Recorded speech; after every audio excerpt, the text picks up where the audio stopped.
Assalamualaikum warahmatullahi wabarakatuh. Terima kasih kepada moderator yang telah mengawali kegiatan pada pagi hari ini. Terima kasih banyak yang terhormat kepada Bapak Bambang Karyawan IS selaku sastrawan Riau dan nanti sebagai pembedah atau pemantik dalam diskusi kita kali ini.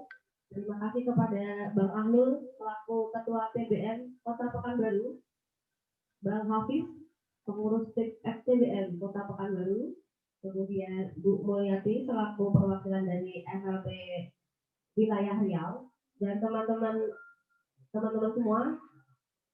Satu lagi terima kasih kepada Kak Dina dari media vokal. Terima kasih banyak telah hadir. Terima kasih banyak teman-teman. Tak lupa kita mengucapkan syukur alhamdulillah semoga acara pada siang hari ini mendapatkan berkah dan bermanfaat untuk kita semua. Pada hari ini mungkin peserta hanya sekitar kami 30 sesuai dengan protokol COVID, dan di depan juga sudah disediakan hand sanitizer beserta termogan. Jadi untuk melihat apakah suhu tubuh kita aman, dan insya Allah yang di sini aman Pak ya. Kami Teratak Literasi adalah komunitas yang bergerak di bidang literasi. Ini merupakan gagasan dari teman-teman agar setiap bulannya ada kegiatan, ada gaung tentang literasi. Tujuannya apa? Agar minat baca atau teman-teman ini lebih senang membaca. Nah, setelah membaca kita coba menganalisa. Nah, singkatannya nanti setelah kita menganalisa kita coba untuk belajar menulis. Itu prosesnya. Itulah kenapa kegiatan ini kita lakukan. Nah, kenapa kami mengambil tema bumi manusia atau mengambil bukunya Pak? Ya, kita tahu semuanya bahwa bumi luar biasa. Kenapa kita mengambil buku manusia ini karena masalah kemarin dijadikan salah satu. Namun ya tetap ada plus minus antara film dan buku. Untuk itulah kita mencoba membedah bagaimana sih sebenarnya buku yang di bumi manusia, bagaimana bumi manusia yang ada di buku tersebut. Nah, saya tertarik dengan perjuangan Nyi Ontosoro. Di situ mewakili perjuangan perempuan Kak Dina ya. Perempuan bagaimana kilas balik seorang perempuan dari yang tidak bisa menjadi luar biasa. Nyi Ontosoro ini kan orang budi ya. Nah, nanti akan lebih jelasnya kita dengarkan paparan dari Pak Bambang. Itu saja mungkin teman-teman. Terima kasih banyak atas kehadirannya. Mohon maaf jika ada yang kurang berkenan. Sekian dari saya. Wassalamualaikum warahmatullahi wabarakatuh. Assalamualaikum warahmatullahi wabarakatuh. Berikan tepuk tangan untuk kita semua. Ya, kegiatan ini diberkahi dengan kebahagiaan dan kegembiraan. Nah, kira-kira begitu.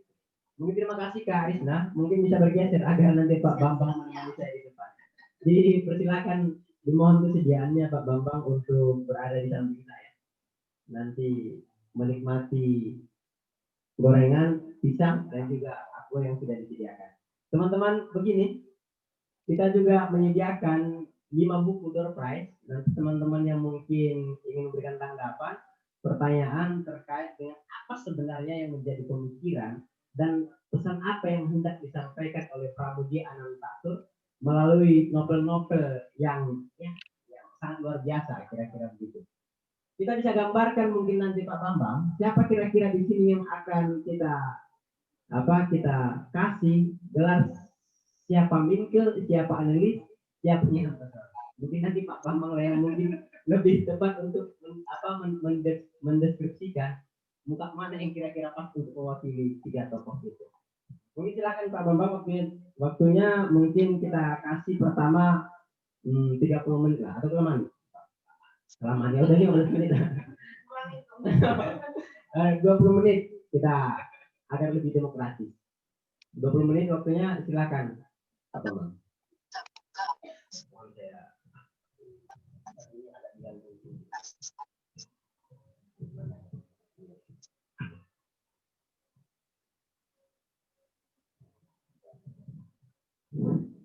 Bismillahirrahmanirrahim. Assalamualaikum warahmatullahi wabarakatuh.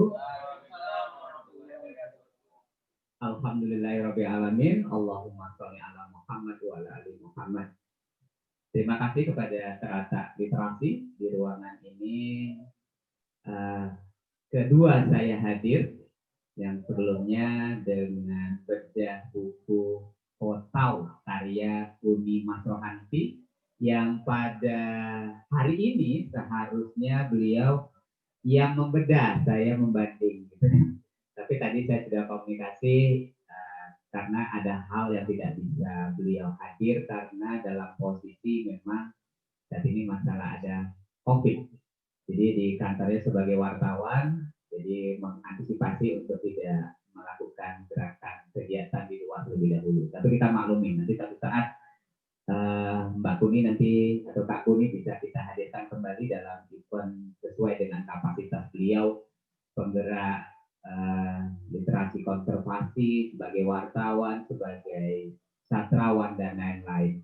Sehingga pada kesempatan kali ini mungkin kalau 2 orang yang hadir biasanya akan lebih ada banyak pembanding ya. Tapi pada kesempatan kali ini saya tidak ingin menjadi pembicara tunggal, saya ingin semua kita nanti berbicara, gitu ya. Semua kita berbicara berkaitan dengan buku yang sudah mensejarah dan sudah menjadi bagian dalam perjalanan sejarah sastra di Indonesia, bahkan kalau kita sebut dunia ya, seperti itu. Nah, tapi tadi ada sedikit tadi disebut buku Pram itu ada 4, sedikit alat 41. Tapi kalau disebut 4 mungkin yang dimaksud adalah tetraloginya yang di Pulau Buru ya. Ada karyanya, bukunya berupa 41, dari 41 itu lebih banyak buku yang tidak beredar dan dibredel dan sebagainya. Tapi gini, saya bicara dalam kapasitas saya sebagai seorang penulis gitu ya, dan menyampaikan sesuatu yang saya baca dan nanti kita bisa diskusikan bersama. Mungkin yang hadir di sini dengan berbagai macam latar belakangnya dan sudut pandang berbeda, kita bisa nanti mencoba melihat buku ini seperti apa. Tapi saya ingin tahu juga, karena begini, sering kita bedah buku, kelemahan orang kita lah, kalau bedah buku itu lebih cenderung nanti tidak akan menjadi sebuah interaktif karena banyak peserta pertama yang belum baca. Gitu kan? Coba di sini tunjuk tangan aja jujur, yang sudah baca sampai habis. 1, 2 ya. Berapa persen Mbak kamu lah jadi kira-kira? 0, oke 2. Oke, kalian sudah nonton filmnya? 1, 2. Oke, kira-kira 1% atau 5% lah gitu ya. Ya gitu. Jadi ketika salah satu kelemahan kita, ketika ada sebuah bedah buku, kita bedah buku itu akan idealnya adalah peserta yang hadir itu sudah baca, idealnya sudah baca, sehingga ketika membedah buku jadi akan banyak sebuah sudut pandang yang kita akan dapatkan. Bisa saja dari seorang yang katakanlah pembedah atau yang menyampaikan yang utama itu atau pemantik istilahnya, itu akan dilanjutkan, akan lebih menarik dari yang membacanya dari sudut pandang yang lain, gitu kan? Bisa saja di sini tadi sudut pandang hubungan internasional, mungkin kayak dalam novel ini ada hubungannya dengan Belanda dan sebagainya, atau dari sudut pandang lain-lain, banyak di situ kita bisa melihat. Baik, karena lebih banyak yang belum membaca, silakan yang itu silakan bergabung. Bagaimana baiknya kita diskusi bersama di sini. Kalau dalam yang sudah baca terlebih dahulu, tadi Masnya ya, siapa Mas? Tadi udah baca. Karena udah baca tahun berapa bacanya? Tahun lalu. Pasti karena sudah ada filmnya ya gitu atau bumi. Enggak juga ya. Nah, kira-kira saya ingin dapat intisari dari novel ini apa? Setelah membaca, yang saya ingatnya dulu. Orang melompat sangat jauh dari zaman. Terutama soal perempuan. Soal perempuan ya? Oke. Jadi kondisi perempuan atau Pram sudah melewati zamannya dalam mengkondisikan sesuatu sebuah pergolakan gitu ya, sebuah pergolakan dalam hal ini. Kalau kita sekilas melihat Bumi Manusia ini, kesan awal kalau belum pernah baca yang digaung adalah tokoh Mingke ya, tapi justru kalau kita melihat di dalam ini justru yang lebih banyak punya peran dan mengkeroknya dari sebuah novel Bumi Manusia kalau menurut saya adalah Nyai Ontosoro ini. Oke, dari Mbak Pamula yang sudah baca, dari sudut pandang apa sesuatu yang Mbak dapatkan atau ingin sampaikan? Kalau dari sudut pandang saya mungkin perjuangannya Ontosoro itu yang luar biasa, yang dia bukti kan, jadi orang yang banyak kampung dapat orang Belanda, dia memanfaatkan, ya tidak memanfaatkan, mengambil kesempatan itu untuk belajar sehingga yang dari buta huruf bisa membaca, bisa mengelola perusahaan sampai luar biasa, itu kan perempuan yang mau belajar gitu. Oke. Saya belajar. Oke. Jadi nampaknya sepakat bahwa kirain dalam Bumi Manusia ini yang paling ingin ditonjolkan adalah Mingke ya, tapi ternyata kalau kita lihat dalam novel ini memang lebih banyak nih Ontosoro ini. Mengapa Pram memunculkan tokoh ini? Pasti nanti ada alasan tertentu di dalamnya ya. Apakah sadar atau tidak sadar? Kadang-kadang penulis ini menulis apa yang ingin dalam pikiran dia. Nanti pembacalah yang mempersepsikan dia bahwa dia itu melakukan ini. Baik, nah, tadi sudah ada yang baca. Sekarang yang film. Kalau kita ketika melihat filmnya, ini kan termasuk film bagus lah untuk ukuran Indonesia ya. Memang saya ketika diminta untuk membaca ini, saya sempat pinjam dari teman baik saja. Ini yang Bumi Manusia, fotografi dari film Bumi Manusia. Jadi di sini tergambarkan bagaimana dokumentasi dalam perjalanan film tersebut. Nanti biasanya kalau kita habis nonton film pasti akan bandingkan seperti apa ya. Oh, ya tentunya ada titik lemah dan titik kelebihannya. Tapi terlepas dari itu, paling tidak ini adalah tayangan film alternatif untuk mengenalkan sejarah Indonesia dari sudut pandang lain. Saya pikir Hanung Bramantyo adalah orang yang sangat berani karena ya alhamdulillah zamannya kebetulan mendukung sehingga novelnya ini ketika film ini selesai di film novel ini berhasil difilmkan, akhirnya banyak yang kembali membaca ya. Kalau saya sejak zaman kuliah dulu sudah pernah baca, tapi penasaran lagi ketika udah filmkan terus akhirnya diperbandingkan seperti itu.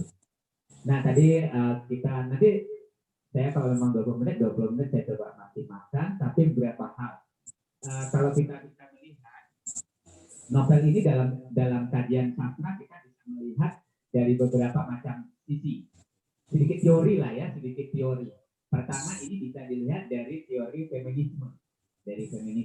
Kita bisa memandangnya, mengkajinya dari berbagai macam sudut pandang feminisme. Di sini mungkin kalau yang para pejuang perempuan, mungkin ini akan menjadikan ini sebagai sebuah bentuk perlawanan untuk mensejajarkan antara kaum laki-laki dan perempuan. Tapi dalam setiap sebuah novel atau dalam sebuah buku itu pasti ada clue yang secara tidak sadar ataupun sadar itu yang ingin disampaikan dan menjadi sebuah ketika baca buku ini pasti ada clue yang akan harus orang ingat. Kalau saya menyimpulkan, clue-nya adalah pada halaman 405 yang versi ini ya, versi Hasta Mitra. Itu kita kalama bisiku ini sudut pandangnya seorang Mingke ya, sudut pandang seorang Mingke. Novel ini menggunakan sudut pandang orang pertama yaitu Mingke. Kita telah melawan Naknyo sebaik-baiknya, sehormat-hormatnya, itu kata Nyi Ontosoro. Jadi gini, dengan kalimat itu memang kalau kita menyaksikan novel ini awalnya romantis banget ya, bagaimana sebuah perjalanan seorang Mingke, seorang pribumi yang berhasil karena bapaknya bupati di daerah B itu mungkin Blora lah ya, berdasarkan sosiologi sastranya seorang pengarang, pasti dia menggunakan simbol B itu sebagai simbol nama daerah. Karena saya persepsikan Blora mungkin gitu ya, seperti itu. Atau daerah lain terserah, itu masalah kebebasan dari seorang pengarang. Kawan di Terata. Awalnya romantis banget begini jalan punya bagaimana seorang pribumi bisa jatuh cinta dengan seorang analis, Ini tadi ya? Nyi Ontosoro sama Melema seperti itu, tapi akhirnya kecerdasan Pramudia pula bahwa ini bukan novel sekedar romantisme, tapi adalah sebuah sejarah yang betul-betul akhirnya diperbenturkan dengan pengadilan pada masa itu. Jadi ini ketika bicara pengadilan, pasti orang-orang yang berlatar belakang hukum, pasti ini akan menjadikan salah satu kajian menarik pula ya peradilan pada masa itu. Untuk kita bicarakan masalah keadilan yang sebenarnya adilnya pada masa itu.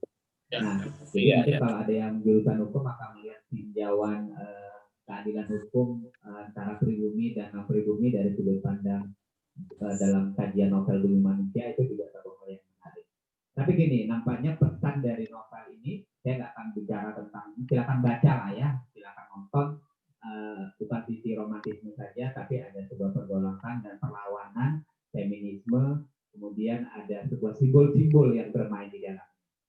Jadi Trump ini ingin menyatakan bahwa setiap perlawanan itu tidak harus diakhiri dengan kebahagiaan, tapi yang paling penting adalah sebuah proses memperjuangkan sesuatu, gitu kan. Nah ini yang kadang-kala kalau pesan-pesan moral normatifnya ini satu clue yang kuat dari kalimat tadi saya ulang, kita kalah disiku dalam ini kita telah melawan naknyo sebaik-baiknya, sehormat-hormatnya. Kata sehormat-hormatnya ini menandakan bahwa walaupun saat itu ada benturan-benturan katakanlah benteng kolonialisme dengan peradilan yang seperti ini dan sebagainya, tapi mereka tetap melawan dengan sekuat tenaga walaupun harus dengan sangat terbatas menghadapi sebuah benturan-benturan hukum karena menegakkan sebuah kebenaran. Jadi di sini adalah pesan-pesan yang sangat hebat sekali dari Pramudia bahwa perjuangan itu tidak harus berakhir dengan sebuah kemenangan dalam artian misalnya keberhasilan, tapi penghargaan sebuah proses memperjuangkan itu. Nah, jadi kalau dari sisi penulisan, sudut pandang Mingke menjadi sebuah novel itu memang tidak gampang. Menuliskan sebuah novel dengan sudut pandang aku itu menjadi sebuah novel yang besar itu tidak gampang. Biasanya orang menggunakan sudut pandang orang ketiga karena biar lebih bebas. Tapi ternyata ya sekali lagi dan setelah Pramudia dapat penghargaan itu sudah banyak, jelas sangat wajar lah. Gitu ya. Jadi silakan yang ingin menuliskan novel dengan sudut pandang aku, ini salah satu novel yang tentunya sangat recommended. Gitu ya. Jadi novel ini ditulis dalam suatu suasana ya biasa, dalam suasana penjara di Pulau Buru ya, di Pulau Buru seperti itu kita bisa melihat bagaimana orang-orang besar itu justru menghasilkan karya-karya besar ketika dalam kondisi sunyi dalam artian sunyi yang terbelenggu dalam ruang yang disebut dengan jeruji, penjara dan sebagainya. Kita bisa melihat misalnya Said Qutb ya, seperti itu ya. Nah, itu juga buku tafsir Fiqh Dalil Qur'annya begitu terkenal. Kemudian banyaklah orang-orang Mesir khususnya ya.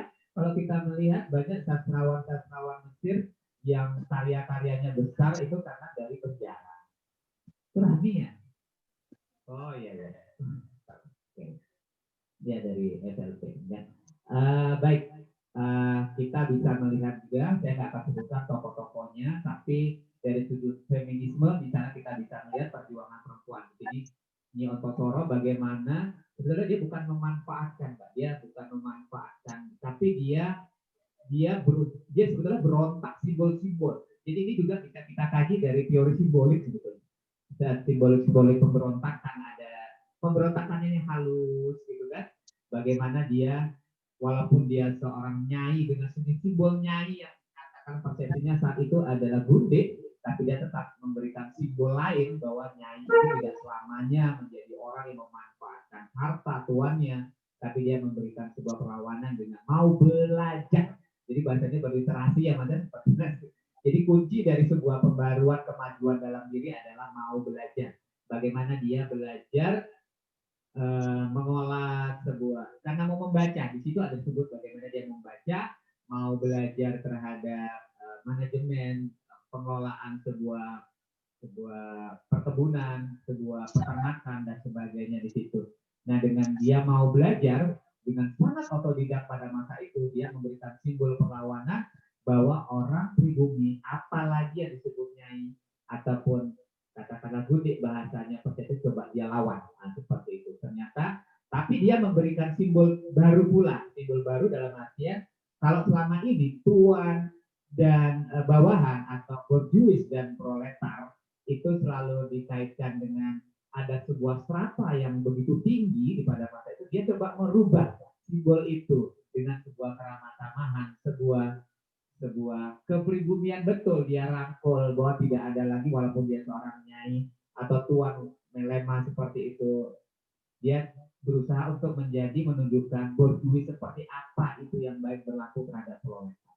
Jadi ini sebuah kajian-kajian menarik nih untuk orang-orang yang jadi makanya kayak gini, kalau saya melihat mungkin dari sudut pandang Orde Baru ya, yang sangat takut sekali dengan bau-bau sosialis, komunis, marxisme, mungkin karena berkaitan dengan adanya istilah-istilah novel ini, borjuis, proletar, kelas antar kelas itu terjadi sebuah perlawanan dan sebagainya.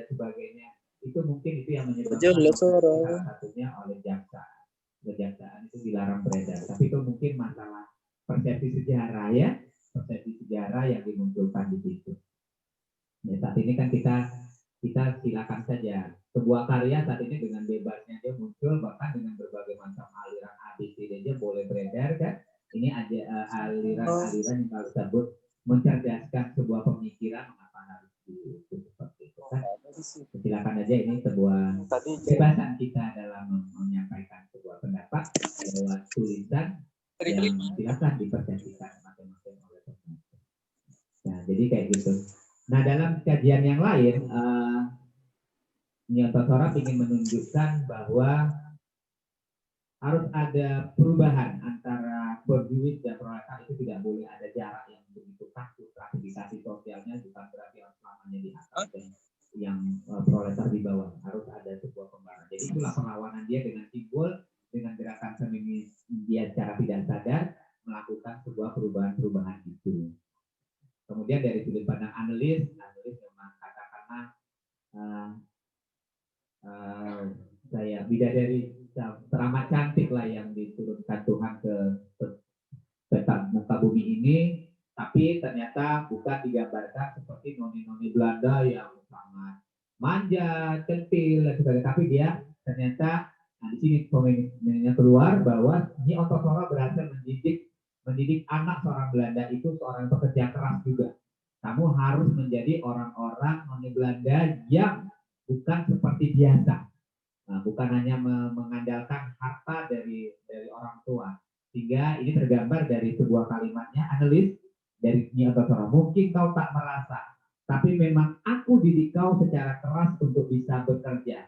Biar kelak tidak harus tergantung pada suami. Kalau ya, moga-moga tidak. Kalau suami itu semacam ayahmu. Jadi maksudnya karena dia sudah mendapatkan suaminya yang awalnya bagus, tapi karena sebuah kepribadian, akhirnya suka suaminya. Dari Nyoto Sora ini akhirnya suka ke tempat pelesiran, mabuk-mabukan, dan tempat pelacuran. Jadi menyebabkan kacau dalam kehidupan mereka yang tadi awalnya bagus.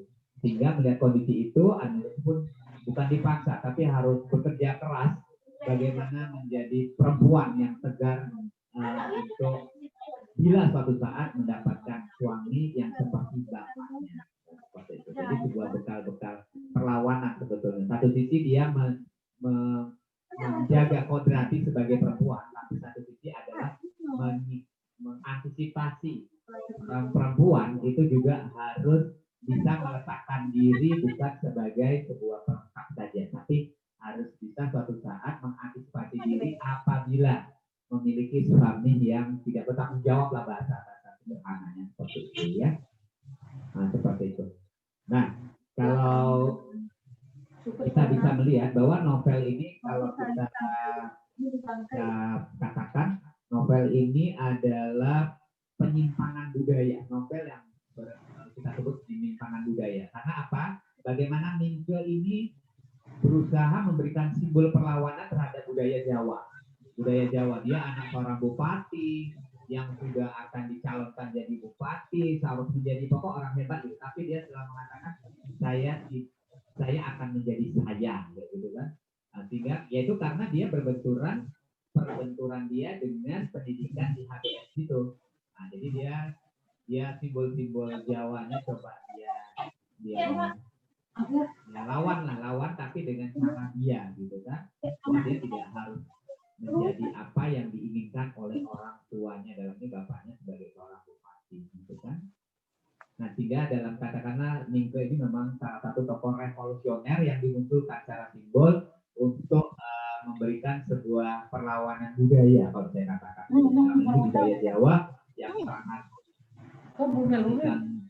bukan masalah tata krama yang dia lawan, bukan. Orang Jawa simbol itu bagus, tapi adalah masalah pemaksaan sebuah keinginan. Nah, itu ya, dia ingin memberikan sebuah perlawanan revolusi secara tidak sadar. Tapi Ningke tetap dengan tata kramanya bagaimana perlawanan sama orang tua, bapaknya yang katakanlah bupati, sama ibunya khususnya, dia tetap dengan sangat mengatur kata-kata untuk menunjukkan sebuah perlawanan seperti itu ya. Sehingga muncul, kita bisa katakan bahwa novel ini berupa ambiguitas dari setiap karakternya, ambiguitas dari setiap berhasil menggambarkan revolusi tadi terhadap budaya. Saya katakan misalnya kayak ini, itu seorang Jawa, tapi dia melawan bagaimana untuk tidak mengikuti apa yang menjadi selama ini dilakukan oleh orang-orang Jawa. Nah, seperti itu, karena dia sudah mendapat benturan bagaimana didikan Eropa, gitu kan? Dia nyontoh Soro, dia melawan bagaimana kalau selama ini orang-orang pribumi itu harus selalu berada dalam kelas ketiga setelah Eropa, Cina dan ini orang pribumi. Jadi dia lawan itu untuk melakukan perlawanan dengan caranya. Kemudian kita bisa melihat bahwa kita bisa melihat banyak hal dalam novel ini yang jadi pesan-pesan tokohnya Ontosoro ini berhasil memberikan clue-clue bagaimana tadi perlawanan simbolik kemudian bagaimana mendidik anaknya, kemudian bagaimana menghargai kodrat dia sebagai perempuan, kemudian tapi melawan bagaimana untuk anak, kemudian juga dia memberikan sebuah pemahaman bahwa seorang perempuan itu juga bisa menjadi pemimpin yang tegas, bijak, baik, itu apabila diberi ruang. Nah, maka ketika seorang Melema itu suaminya memberikan sebuah kondisi karena ketidakmampuan dia untuk jadi pemimpin peternakan dan perkebunannya, maka dia pun jadi muncul. Dan dia sangat bangga dengan segala usaha yang dia lakukan. Ini kita bisa melihat dari sebuah kalimat, berbahagialah dia yang makan dari keringatnya sendiri, bersuka karena usahanya sendiri, dan maju karena pengalamannya sendiri. Kalimat kunci ini memberikan sebuah pemahaman bahwa Ontosoro secara tidak sadar menyadarkan sisi nasionalisme Indonesia ini, negeri ini harus betul-betul bisa dibangun dengan keringat darah sendiri, bukan sangat tergantung dari apa jadi tuan-tuan Eropa dan sebagainya. Jadi bersama menggali bumi, makanya dia sangat suka mengumpulkan orang-orang pribumi bekerja tempat dia, dan dia sangat human memperhatikan para bawahannya dan sebagainya. Nah, jadi kalau novel ini betul-betul novel yang sangat komplit kita kalau bicara, karena dari sudut pandang apapun kita bisa berbincang di dalamnya dan bisa menjadi sampai saat ini, apalagi setelah kalau saya kaji di media ini banyak, kalau udah skripsi baik skripsi tapi itu sudah bantah-bantahkan berulang akan dikaji terus, diperbincangkan dan sebagainya, sehingga hal-hal seperti ini silakan dari sudut pandang apa novel ini bisa masuk ke dalam berbagai hukum,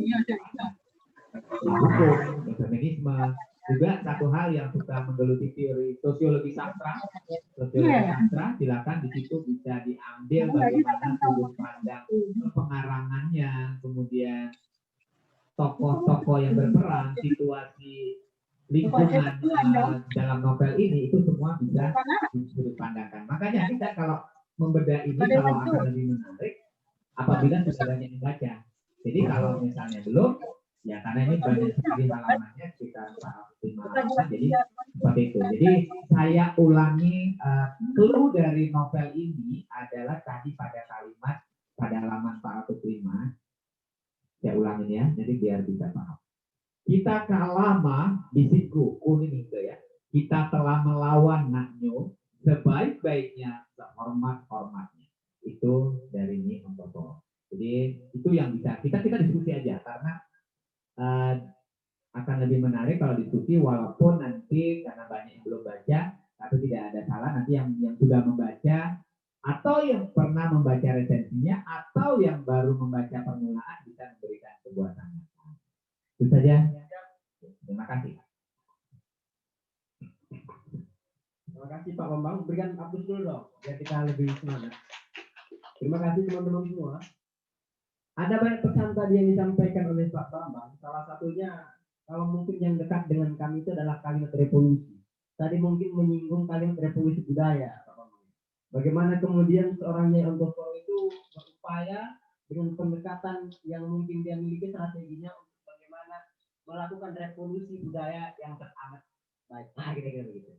Mungkin teman-teman, saya tidak juga berani untuk memberikan komentar terkait dengan apa yang sudah disampaikan Mas Bambang, karena yang sebelumnya saya mengiyakan dan juga bersepakat dalam konteks penulisan terkait dengan pesan-pesan yang disampaikan oleh Pak Bambang. Tapi bagaimana kemudian kita mencoba untuk merelevansikan dengan kondisi kita hari ini? Bagaimana kemudian kritik terhadap budaya yang dilakukan oleh Nyai Ontosoro dan seterusnya itu, mungkin teman-teman bisa untuk mensinkronkan kondisi sejarah dengan kondisi hari ini. Apa kira-kira tokoh Mingke itu masih perlu untuk muncul di tengah-tengah suasana sistem reformasi demokrasi ini? Kira-kira begitu.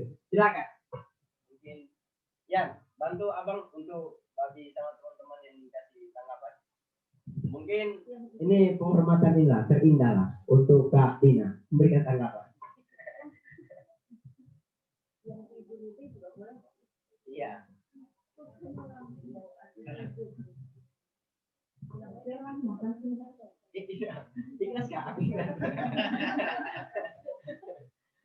Saya nggak cukup pengetahuan di buku ini gitu. Tapi kalau di ulasan segala macam selalu yang dibahas yang menjadi pembahasan gitu adalah ideologi sosialisme gitu. Ulasan-ulasan itu lebih banyak situ dibanding membahas tentang sastranya. Kalau yang saya tangkap yang saya dapat gitu. Itu kalau begini gitu. Kalau kembali ke pertanyaan yang ujaran Alvin tadi, apakah apa yang masih perlu dimunculkan tokohnya pada saat itu? Kalau saya bilang ya masih perlu gitu. Kondisi kita lebih jauh dari ideal ya.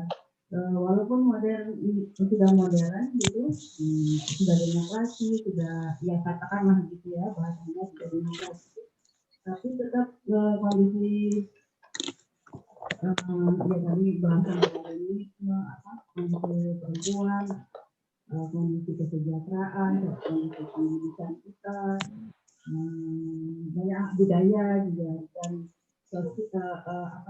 konstruksi sosial budaya juga kan jauh dari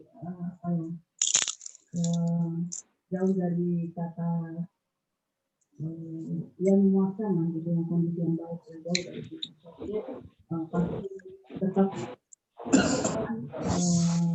tokoh-tokoh atau pemikiran-pemikiran yang sosialnya seperti ini. Seperti itu. Terima kasih.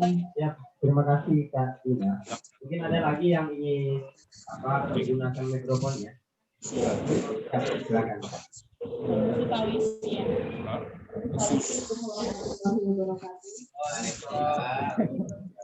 Bahasa Jambinya dari komunitas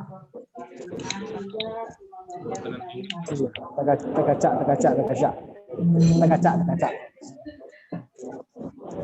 novel Bumi Manusia, kalau orang melihat sosoknya Pram zaman Orde Baru itu kan dia di dalam tanda kutip yang sama kentang. pemerintahan di zamannya banyak ya, atau zaman Orde Baru banyak Autornya pakai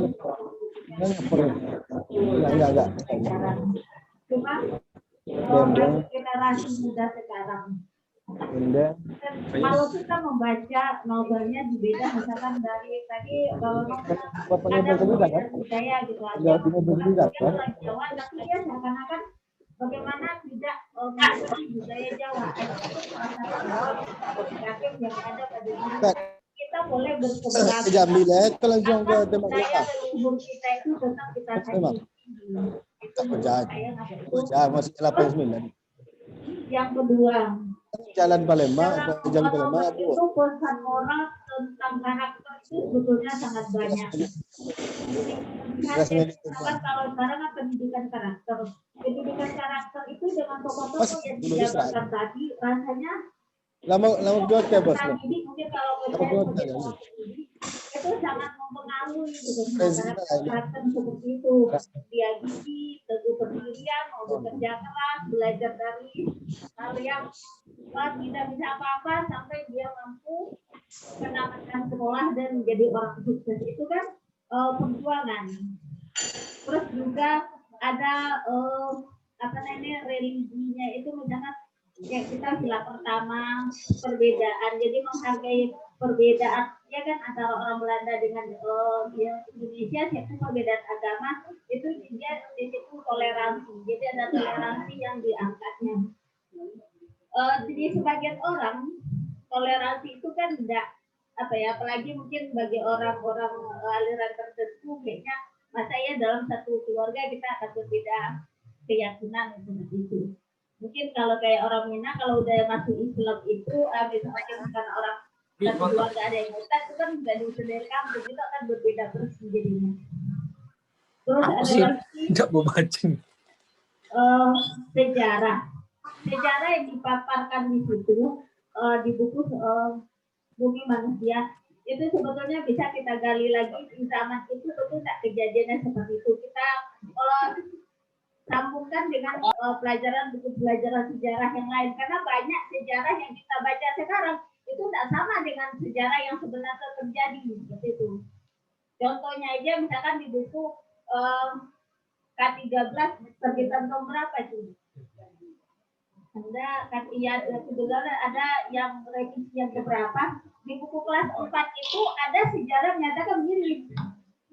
Kalau asal muasal orang Indonesia itu dari Cina gitu, nah jadi leluhur kita itu dari Cina, itu kan sebetulnya menyesatkan.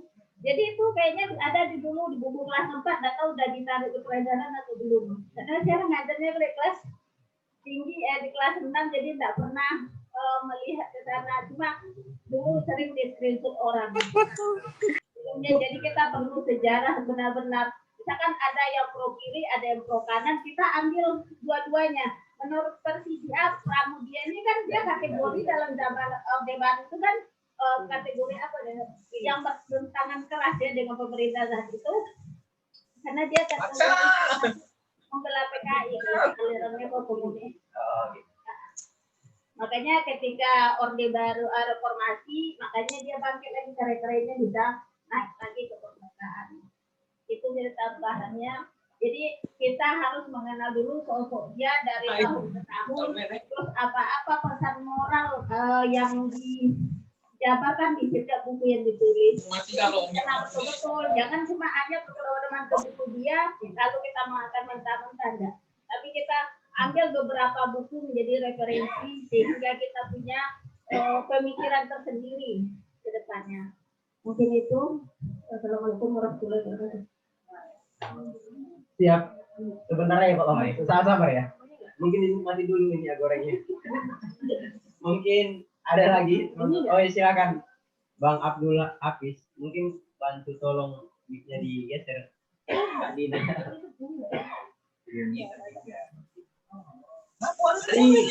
Kak ini menyampaikan bahwa kemungkinan besar ideologinya Pram itu adalah komunis. Mungkin gimana kira-kira Bang Abdullah Hafiz?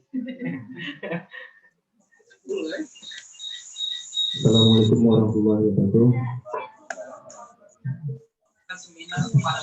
Ini saya tidak menanggapi masalah ideologi. Saya takut ini sensitif masalah membahas masalah ideologi seorang lagi di negara Indonesia. Baik, ini terkait masalah yang lebih kepada pelajaran apa yang bisa kita ambil dari buku saya termasuk salah seorang yang udah membaca tidak selesai gitu kan, nonton pun nggak pernah gitu, jadi masih mengambang. Tapi insya Allah kalaupun ini pandangan saya mengambang mungkin bisa diluruskan. Yang jelas bukan ramalan yang bagio gitu kan. Tapi mungkin bisa diluruskan. Saya tertarik dengan pendidikan karakter yang disampaikan oleh Mbak Mul. Memang sangat luar biasa di era milenial seperti ini. Ternyata pendidikan karakter itu malah semakin bablas gitu. Ternyata Mingke, saya pikir dulu Mingke itu cewek gitu kan, tapi setelah baca ternyata Mingke itu cowok gitu. Mingke ini ternyata dari buku tersebut kita tahu bahwasanya ketinggian pekerti itu kan bukan dari rata gitu ya. Bukan berarti dia semakin tinggi, titelnya dia semakin santun, tidak juga kan. Ada juga yang tidak sekolah tapi sopan santunnya tinggi gitu kan. Nah itu bisa kita pelajari bahwasanya Mingke ini kan kalau kita ketahui bahwasanya Jawa itu kan sangat kental dengan adat kromonya itu ya, sopan santunnya begitu luar biasa gitu kan. Sampai kalau kesenggol pun monggo gitu kan. Padahal dia yang disenggol orang tapi dia tetap minta maaf juga gitu kan. Jadi ini sangat luar biasa sekali ketinggian moral yang diajarkan di dalam tokoh Mingke ini, bahwasannya banyak karena orang berpendidikan tinggi tetapi ketika dia menyampaikan pendapat ataupun berdiskusi dia itu seperti merendahkan orang lain gitu.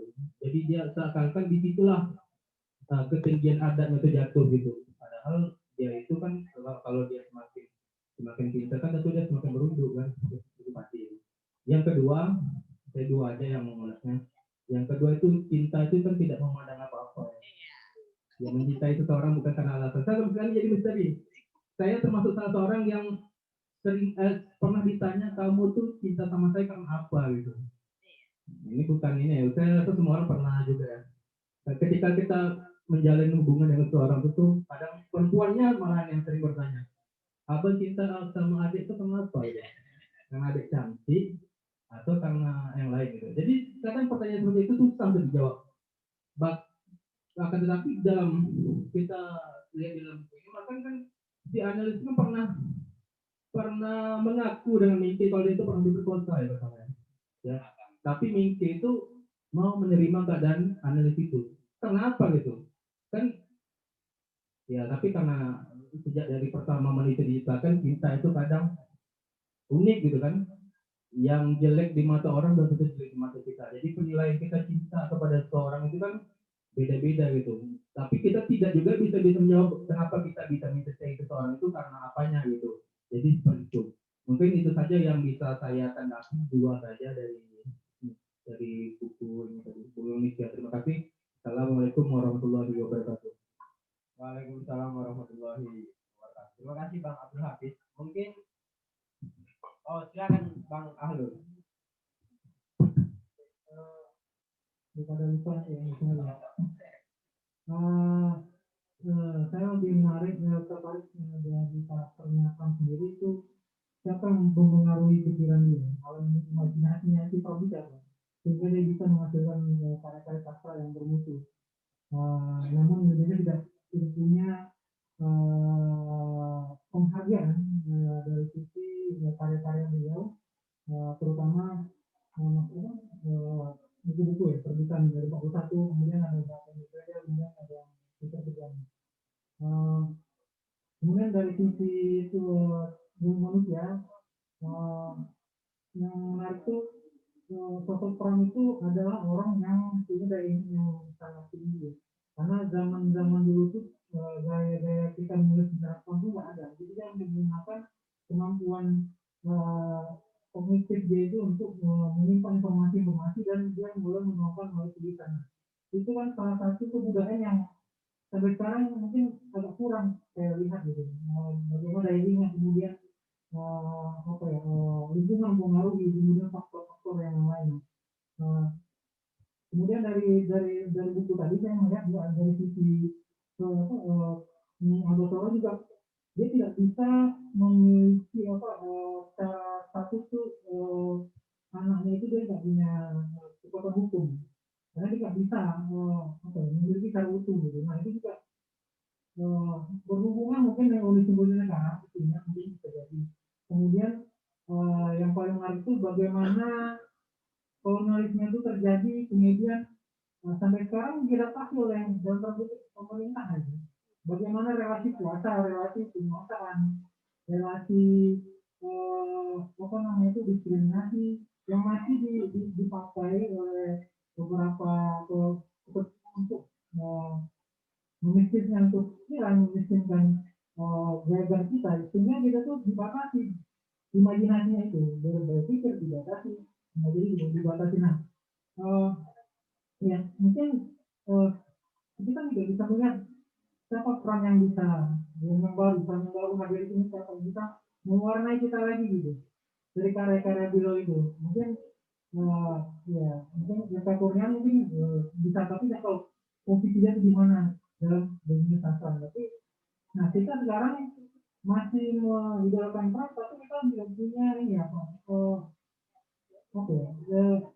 kita ngambil dari Pram itu apa gitu, daya pemikirannya apa, daya nulisnya apa, itu menurut saya perlu kita ambil, karena suatu pembelajaran kan ada yang harus diambil dan diterapkan. Nah dari Pramnya apa ya, menurut saya daya pikir dia, kemudian wawasan dia, imajinasi dia, kemudian yang menarik itu siapa yang mempengaruhi dia, buku-buku apa yang dipengaruhi sehingga Pram bisa seperti itu gitu. Nah kita bisa belajar dari itu, sehingga di kondisi dia tersulut kan, di penjara, yang di mungkin masih tertulis. Ini fakta juga seperti itu. Beberapa karena politik juga seperti itu, dia punya kepribadian ya, berkepribadian tak ditahan, pemikirannya tetap bebas gitu. Nah kita seperti itu. Setidaknya ada hal yang bisa kita ambil. Ini dulu aja. Terima kasih. Ya, terima kasih Bang Alul. Mungkin tepuk tangan untuk kita semua dulu biar suasananya agak lebih. Terima kasih, mungkin langsung ditanggapi sama Pak Bambang dulu, meskipun tidak menanggapi tapi mungkin mencoba untuk kira-kira satu frekuensi nggak? Kira-kira begitu Bang Bambang kan? Mungkin nanti setelah itu nanti baru bergeser ke teman-teman yang lain yang mungkin juga ingin memberikan komentar.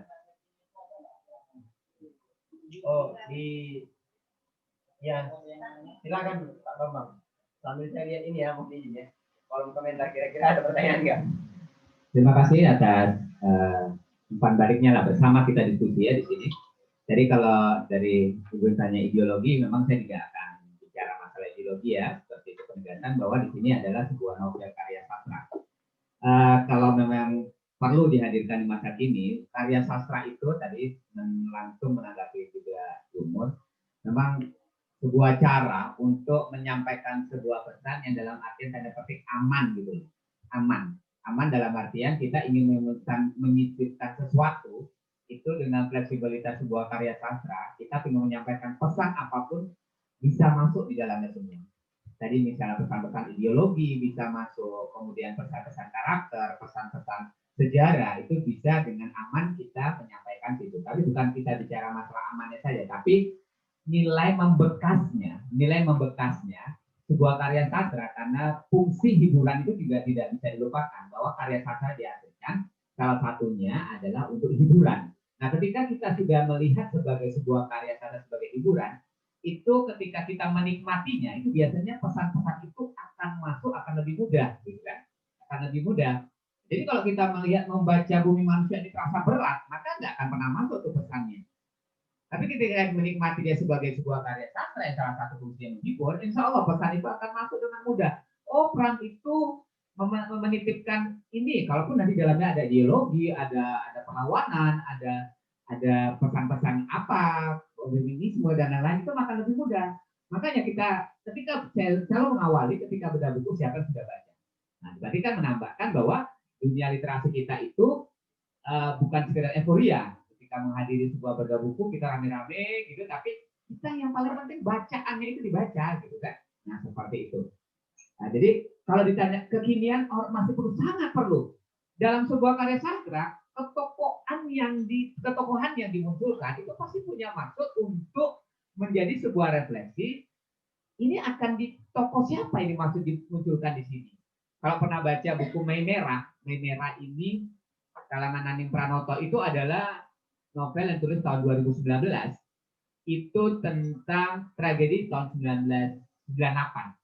Nah, waktu itu masalah pemerkosaan terhadap perempuan yang masalah tragedi itu dalam cerita ini dia pribumi, tapi ya maksudnya dia diperkosa, kemudian dia melahirkan seorang anak, dia sebetulnya tidak diinginkan, tapi dia akhirnya gantung diri, tapi perlawanannya lewat arwah ini, tapi arwah gentayangannya ini kemana-mana, tapi menunjukkan sebuah refleksi, sebuah peristiwa kebenaran tahun 98 itu. Nah, jadi ingin mengungkap gitu kan, jadi sebuah novel ini kalau Mingke walaupun itu sudah dimunculkan tokoh lama, pasti akan selalu diharapkan kecenderungan hadirnya untuk muncul pada masa-masa sekarang. Jadi kalau Gumul karakter, yaitu Gumul kalau bicara karakter dalam sebuah novel, sekali lagi kalau memang ingin masuk pesannya, jadikan itu sebagai salah satu fungsi hiburan sebuah karya sastra, itu masuk dulu. Jadi kalau kita sudah jadi beban, ya nggak akan masuk pesan-pesan itu, saya pikir. Membaca sebuah novel yang berat, kalau sudah jadi beban tebalnya, nggak akan pernah masuk. Karena beban psikologis awal, langkah awal yang ingin mengetahuinya itu sudah nggak akan selesai lah. Baca ini nggak akan pernah masuk. Kan? Makanya itu harus dipahami terlebih dahulu. Kemudian tadi yang ada menarik masalah cinta ya, cinta itu memang unik mas, sangat unik bicaranya. Tapi uniknya di sini gini, uniknya dari yang dalam Bumi Manusia itu sejalan dengan Ebit GHD, cinta tidak mesti bersatu katanya gitu kan. Tapi ada pesan dari pada halaman 403. Di sini katakan dalam bagian akhir ya. Memang peran ini cinta itu memang tidak perlu bersatu, tapi dia mengatakan ketegaran dari seorang analis untuk mengingatkan masalah cinta lah kalau saya katakan sebut, Mas, kan kita pernah berbahagia bersama. Kenangkanlah kebahagiaan itu saja ya Mas, jangan yang lain. Jadi keterpisahan pada masa itu untuk dia pengalas bahwa kan akan pergi ke Belanda tuh. Kalau pada masa itu tentunya jangan berharap seperti sekarang bisa balik bolak-balik naik pesawat. Tapi pada masa itu situasi zamannya itu pasti akan dimunculkan bahwa ketulusan cinta itu memang muncul. Udahlah kenang yang bahagianya saja. Kalau memang itu adalah sebuah dasar cinta. Nah, itu pada halaman 403 pada buku yang ini ya. Tapi nanti kalau yang ini pasti lain. Nah, ini karena ini terbitnya setelah difilmkan. Kemudian tadi ada masalah yang mempengaruhi pemikiran-pemikiran Pram gitu ya. Saya nggak akan sampai sedetail itu karena saya belum sampai mengkaji sosiologi sastra dari sisi pengarangannya. Tapi Pram ini yang saya lihat pasti seorang bisa menulis ini pertama dipengaruhi oleh latar apa yang dia baca. Pasti kayak gitu. Nggak mungkin seseorang itu bisa menulis hebat tanpa membaca itu. Jadi kalau kita bombastis gini, oh saya ingin punya novel atau ingin tanpa ada baca, tak mungkin lah. Karena pasti harus ada, apalagi misalnya menulis non-fiksi, itu pasti bacaan kita harus banyak. Dan saya bilang novel hanya sebuah imajinasi saja, tidak seperti itu. Tetap harus ada referensi. Tapi saya tidak bisa, saya belum mengkaji sampai dalam untuk masalah pengkajian Pram ini buku apa yang mempengaruhi, tapi adalah situasi sosiologi sastranya berkaitan dengan lingkungan. Jelas lingkungan budaya Jawa. Dia selalu dari tetralogi itu sampai ke rumah kaca pun itu adalah masalah budaya Jawa yang dia ungkap. Jadi kita kalau menulis sebetulnya yang jangan jauh dari kita, pasti itu akan berpengaruh, ya seperti itu. Kalau saya misalnya lebih banyak menulis tentang alam Melayu, nah, seperti itu. Jadi saya jauh kalau saya menulis alam Jawa. Kalau Mbak Pamula nampaknya alam Sumba ditulis karena pernah tinggal di sana. Alam Jawa Gunung Merapi karena mungkin dekat juga di zaman. Dan sekarang di Melayu di sini dia nulis lingkungan itu berpengaruh, gitu ya. Kemudian jelas mungkin ada kegelisahan dalam hatinya yang menghadapi satu sisi. Orang itu menulis mungkin karena dalam keadaan tertekan, beda dengan menulis dalam keadaan tidak tertekan. Jadi ada situasi di mana ketertekanan fisik dia, tekanan zaman dia, kebebasan dia itu menyebabkan saya pikir bisa menghasilkan sebuah karya-karya hebat seperti ini. Tapi saya tidak bisa detail ya, karena di Pulau Buru dia ngapain-ngapain, saya juga nggak sempat mengkaji seperti itu. Kemudian 7, daya ingat kurang.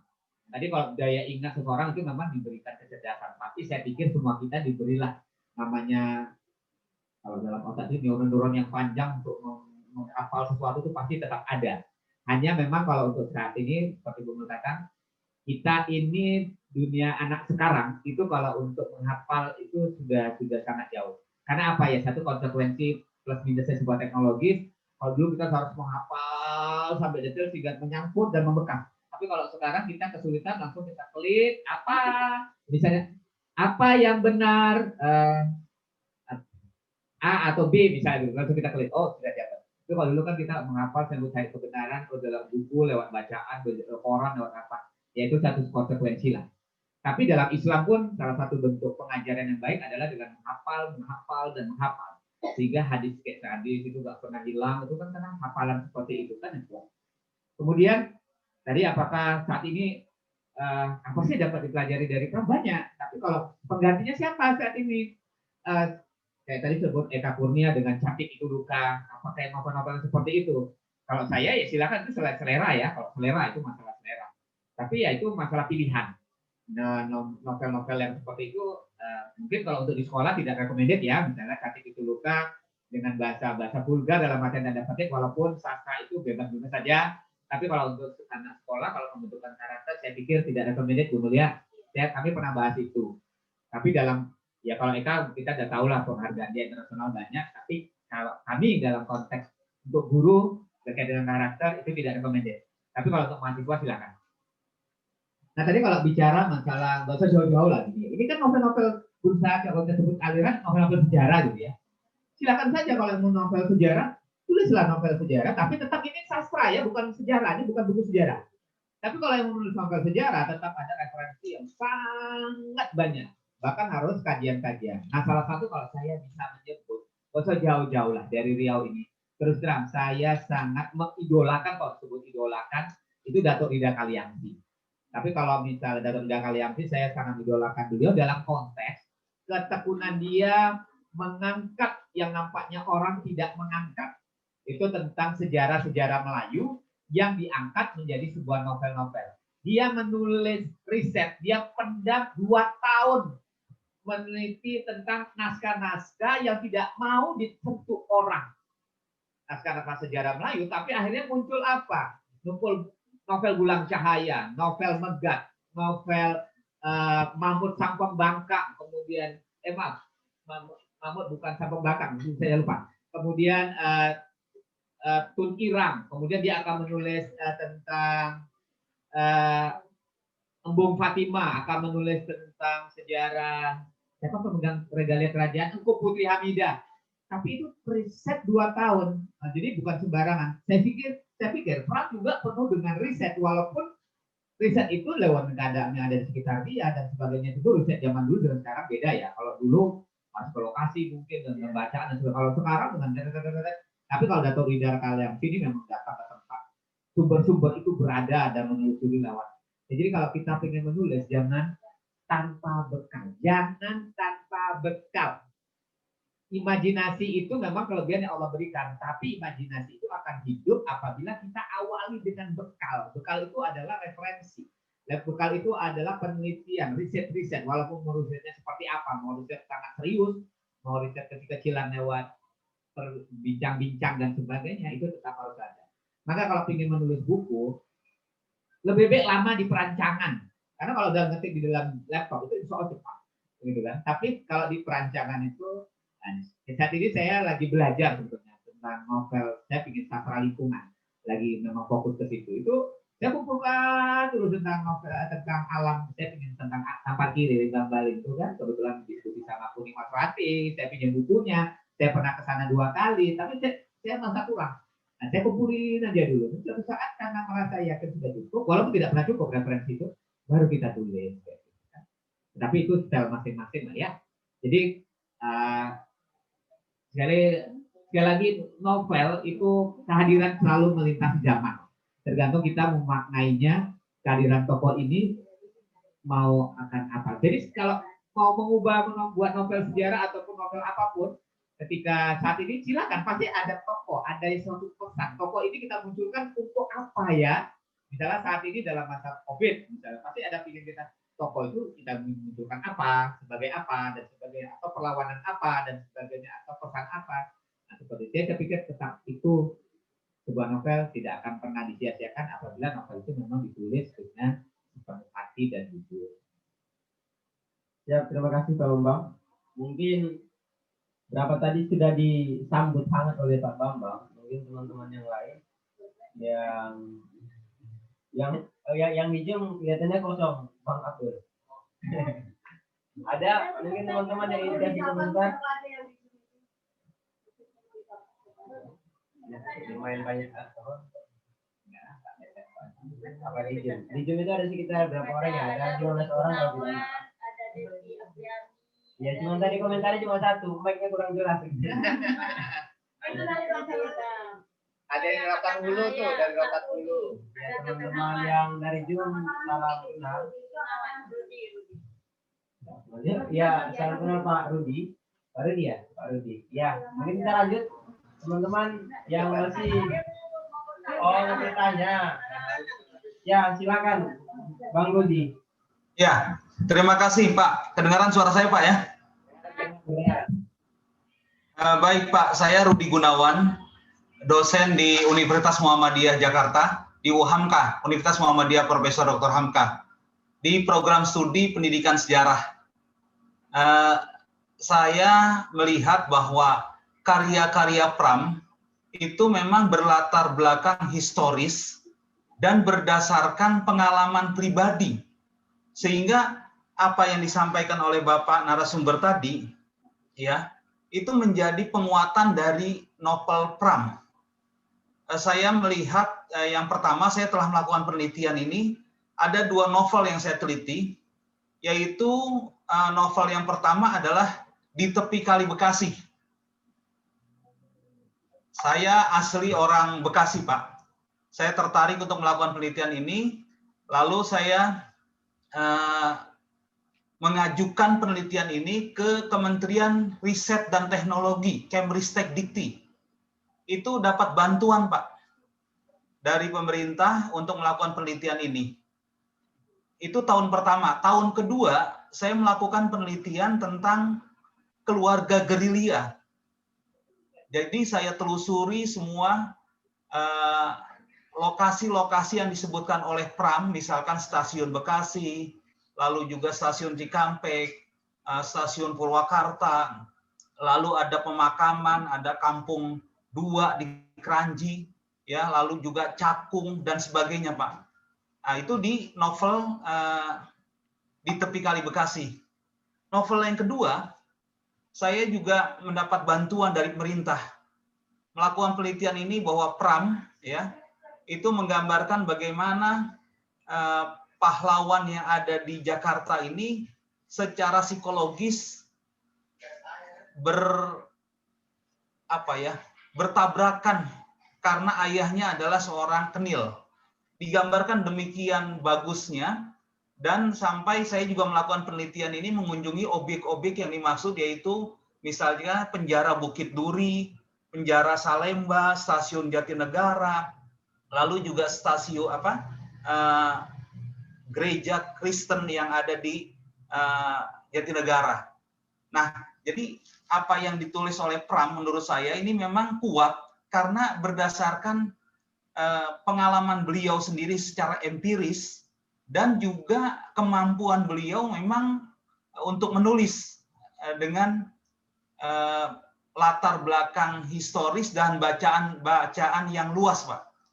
Jadi inilah pengalaman saya pribadi sebagai dosen, bahwa karya Pram itu diberikan penghargaan oleh pemerintah dengan cara salah satunya aja adalah dosen diberi kesempatan untuk melakukan penelitian. Saya melakukan penelitian ini 2 tahun, Pak, dan menghasilkan 2 buku juga. Insya Allah ada saya. Mungkin itu, Pak, yang saya sampaikan pada forum yang terhormat ini. Terima kasih. Pak Rudi, apa judul bukunya Pak Rudi? Judul yang kedua. Gimana, Bu? Pak Rudi, judul buku yang sudah Bapak Rudi tulis, apa nama judulnya, Pak? Oh iya, saya ada, Pak, novel sejarah sebagai pembelajaran. Jadi ada 2 buku yang saya terbitkan. Mudah-mudahan nanti setelah diskusi saya bisa tunjukkan, saya ambil karya tersebut. Siap. Terima kasih Pak Rudi. Mungkin nanti bisa dikirimkan di kolom komentar nanti Pak Rudi ya, apa ya? Insya Allah, Pak, siap. Siap. Terima kasih banyak Pak Rudi sudah bergabung dalam diskusi buku ini. Mungkin ada lagi teman-teman yang memberikan komentar tadi. Di Zoom masih ada? Aris Munandar. Ada Pak Aris Munandar? Oh gitu. Mungkin kita minta kesediaan dari Pak Aris Munandar, Pak ya. Aris Munandar, FTBM dari pimpinan pusat, untuk memberikan komentar juga terkait dengan bedah buku yang kita laksanakan siang menjelang sore hari ini. Kira-kira apa pesan selain tadi pesan yang sudah banyak disampaikan tadi oleh Pak Bambang? Mungkin minta kesediaan dari Pak Aris Munandar. Silakan Pak Aris.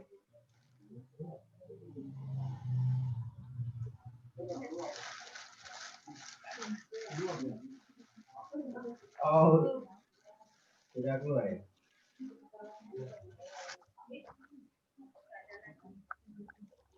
Oke, mungkin Pak. Siap, silakan Mas. Di situ ada mikrofon juga. Ya. Dari Pak Mas. Assalamualaikum warahmatullahi wabarakatuh, Pak Bambang yang saya muliakan dan Ibu, teman-teman para pegiat literasi di Wilayah Kuning yang diberkahi Allah, dan moderator bergerak serta para peserta di Zoom meeting dan juga Instagram. Pertama saya ingin menyampaikan apresiasi atas apa yang disampaikan oleh Pak Bambang, sangat komprehensif sekali, dan saya juga terus terang perlu juga nampaknya kita mengumpulkan karya kalian itu, Pak. Tadi dari yang disampaikan kok kayaknya banyak yang belum kita baca, itu dari novel-novel yang disampaikan Pak Bambang, dan sekiranya nanti bisa dilacak di mana bisa kita telusuri, kita beli aja semuanya karya-karya kalian, sehingga melengkapi karya-karya sastra dari katakanlah orang kita dari Melayu ya. Berikutnya yang mau saya sampaikan, tadi ada pertanyaan sebenarnya ya dari saudara moderator, dan tadi diambil malah nggak mau menjawab ya. Kalau menurut saya dari begini, konteks yang harus kita baca adalah karya Pram dan Pram itu sendiri. Sebenarnya mungkin pada peristiwa atau konteks relasi politik yang timpang, gitu ya. Bumi Manusia menggambarkan situasi peristiwa historis seperti yang disampaikan juga oleh Pak Bambang dan Pak Rudi tadi, di era di mana pada saat itu pemerintah Hindia Belanda sedemikian powerful, sementara bertubuhkan dengan rakyat pribumi, bahasanya pribumi yang pada saat itu posisinya tertindas. Tadi Pak Bambang menyebut ada bahasa kaum berduit, kaum proletar, kaum yang menindas, kaum yang tertindas, gitu. Nah, pribumi manapun yang memiliki nurani, gitu, tentu konstruksinya adalah ingin membebaskan dirinya dari belenggu kolonialisme itu. Nah, Minke yang digambarkan oleh Pak Bambang sama Hafiz tadi sebagai seseorang yang mencoba untuk mengenali jati diri bangsanya dan sekaligus mengupas bagaimana konteks Hindia Belanda pada saat itu. Pemerintah Hindia Belanda pada saat itu kolonial yang menjajah Indonesia, di mana pada saat itu secara sosiologis etnis bangsa di Hindia Belanda dibagi menjadi 3. Satu kelas pertama adalah kelas berwarna kulit putih, dalam hal ini penjajah dan kawan-kawan. Yang kedua adalah kelas Arab Cina, Chinese dan Arab pada posisi kedua, dan yang terakhir adalah bumi putra itu sendiri atau pribumi. Nah, yang kedua yang mau saya sampaikan adalah konteks perang itu sendiri gitu. Jadi ketika perang itu lahir, besar, tumbuh, berkembang, menurut amatan saya juga dalam posisi yang timpang relasi kuasanya gitu. Dia jaya-jaya menulis di era Orde Baru, proses transisi antara Orde Lama dan Orde Baru gitu. Dia memperhatikan di situ banyak sekali peristiwa-peristiwa yang menarik untuk dilihat gitu ya.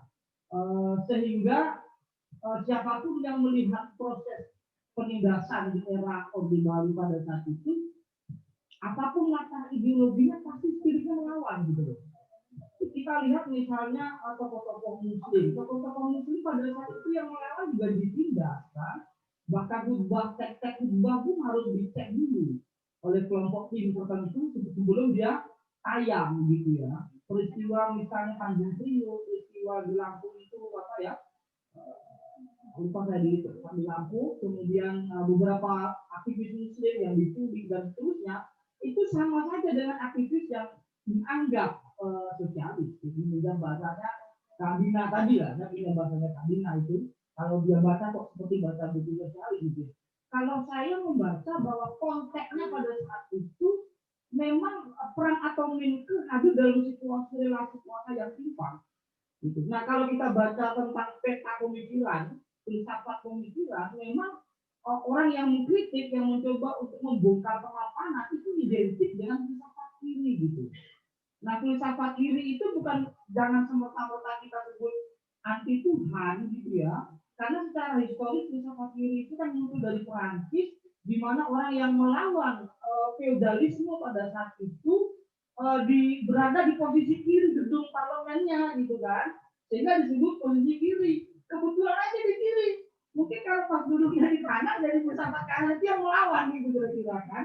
Nah maksudku ini karena kita latar juga dengan simplifikasi yang mudah disampaikan. Ini pertama yang mau saya sampaikan ya. Yang saya lihat dari karya-karya Pram itu, saya tidak ingin dia disematkan pada ideologi tertentu. Kalaupun boleh disematkan pada teori pemikiran, dia dekat pada kelompok teori kritik. Gitu ya. Memang teori kritik berkembang dari teori Marxisme kan, tapi Marxisme berkembang lagi menjadi post-Marxis, ada teori kritik, dan kemudian critical teori itu berkembang dalam dunia sastra, maka lahirlah sosiologi sastra, maka muncullah sastra realis. Gitu. Jadi Pram ini masuk kelompok sastra realis yang tidak ingin melihat sesuatu yang mengada-ada gitu. Yang dia tulis apa yang dia lihat, meja bahasanya Pak Rudi tadi itu. Jadi filsafat Pram adalah filsafat materialisme historis. Apa yang dia lihat itulah yang dia tuliskan. Nah, ini yang saya baca seperti itu sebagai lawan dari filsafat idealisme yang suka hanya di level awang-awang, imajinasinya tinggi sekali tapi tidak turun ke lapangan, tidak muncul di lapangan gitu. Nah terakhir saya lihat kita memang aktivis literasi di dunia ini perlu membaca karya-karya sastra yang membuka cakrawala berpikir. Nah, dari Bumi Manusia itu yang paling penting ada sosok seorang Tirto Adisuryo sebenarnya yang ini diungkap oleh Pram bahwa Minke itu adalah seseorang yang nyata yang dalam kehidupan kemudian kita kenal sebagai Tirto Adisuryo. Tirto Adisuryo adalah pegiat media sebagai Bapak Presiden Pers Indonesia pertama, melahirkan Medan Priai dan lewat karya jurnalistik seperti yang ditemui oleh Kadina, ditemui Bang Hafiz dan kawan-kawan media jurnalistik untuk melawan apa yang disebut sebagai penindasan gitu. Nah maka Pram mengabadikan dalam karya berupa Bumi Manusia dan yang kedua profil Tirto yang ditulis dalam buku yang berjudul Sang Pemula. Nah, Sang Pemula itu khusus membahas tentang Silpo Adityo gitu ya. Nggak tahu apakah muncul juga analis di situ ya kan? Analis anaknya Bu Ontosoro itu.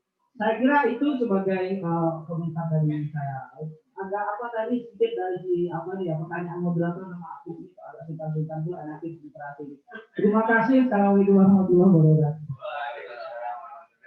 Terima kasih Mas Nugi juga memberikan komentar terkait apa sebenarnya nilai atau pelajaran yang bisa kita ambil dari buku Bumi Manusia. Mungkin bisa juga ditanggapi langsung atau mungkin umpan balik lah Pak Bambang ya, terkait dengan apa kira-kira yang mungkin bisa ditambahkan. Oke, terima kasih. Berkaitan pertama Pak Rudi ya, yang Pak Rudi dia pernah sebagai dosen tentunya dosen sejarah lagi ya, dosen sejarah. Ini jadi berarti penguatan bahwa Pram ini menulis bukan tulisan sebisang katanya. Jadi dia menulis novel ini dengan langkah-langkah yang seharusnya dilakukan seorang penulis. Gitu. Ketika dia ingin menulis sebuah novel ini, dia sekali lagi tadi mengawali bahwa untuk menghasilkan karya terbaik adalah dengan melakukan riset serta mengumpulkan referensi. Dan itu sudah terbukti dari hasil kajian Pak Rudi tadi yang dia menyebut di tepi kali Bekasi. Ini pernah ditulis Pram tahun 1951. Sisa naskah dirampas marinir Belanda pada 22 Juli 1947. Jadi memang karya-karya beliau memang dalam situasi zamannya itu sebetulnya karya-karya bagus, tapi ada belum bagus ketika dalam situasi zaman untuk bisa aman dalam artian berkarya, gitu kan? Nah jadi kalau Pak Rudi mengatakan lewat di tepi kali Bekasi dia meneliti dan dapat bantuan dan ternyata ada tempat-tempat tapak-tapak sejarahnya dan sebagainya, itu memang terbukti bahwa Pram menulis ini bukan sembarangan, gitu, bukan sekedar imajinasi, tapi tetap dalam konteks karya sastra ini adalah novel, bukan buku sejarah. Tapi tentunya kita menghasilkan sebuah karya tidak ingin karya ini dikesampingkan orang. Itu bukti bahwa karya Bumi Manusia karena dilakukan dengan segala upaya untuk menghasilkan karya terbaik, apalagi ini novel kita kalau kita sebut genrenya novel sejarah, kan terbukti bahwa itu bukan sembarangan. Apalagi tadi maaf yang Mas Nugi tadi katakan memang itu juga ada inspiratif dari tokoh Ontosuri. Apa lupa saya. Tirto Adisuryo, memang sudah pernah dikaji seperti itu, baik dimunculkanlah sosok Mingke, gitu kan? Sosok Mingke di situ. Sosok Mingke dengan akhirnya ada unsur-unsur apa dunia pers juga bermain di dalam itu kan, Mingke dengan jadi perlawanannya lewat tulisan. Jadi pasti orang memunculkan tokoh itu ada sebuah latar. Mengapa Mingke? Mengapa dunia jurnalistik di perawan? Pasti ada sebuah sosiologi sastranya. Mengapa dia memilih latar belakang seperti itu? Nah, seperti itu. Jadi kita semakin menggarisbawahi apa yang disampaikan bahwa novel ini bukan novel sembarangan. Ini novel yang sudah sangat serius ditulis untuk menjadi sekali lagi sebagai bahan pembelajaran. Tapi tetap peran sastra sebagai hiburan itu tetap harus muncul, karena sekali lagi ketika sudah mengatakan sebuah hiburan maka pesan-pesan itu akan masuk gitu. Jadi kalau kita sudah mengalami sebagai buku berat ya nggak akan selamanya, nggak akan pernah masuk. Jadi nilai sastra itu. Tapi tadi Mas Dwi mengatakan masalah novel sejarah kalau bisa memang punya Datuk jadi saya kasihkan Bapak Mula atau Datuk Rida, dia orang yang sangat tulus untuk masalah pengembangan literasi khususnya sejarah Melayu ini. Tapi sekali lagi kalau kita pasti akan terperangah bahwa di Riau ini ternyata atau di Melayu ini ada sejarah ini. Saya banyak tahu dulu kita mengenal namanya misalnya Sultan Mahmud Sultan Mahmud Mangkat Julang. Hanya tahu itu ya yang menyebabkan antara Melayu Malaysia dan Melayu Riau itu terpisah. Dan kalimat itu yang menyebabkan novel itu muncul, gitu kan?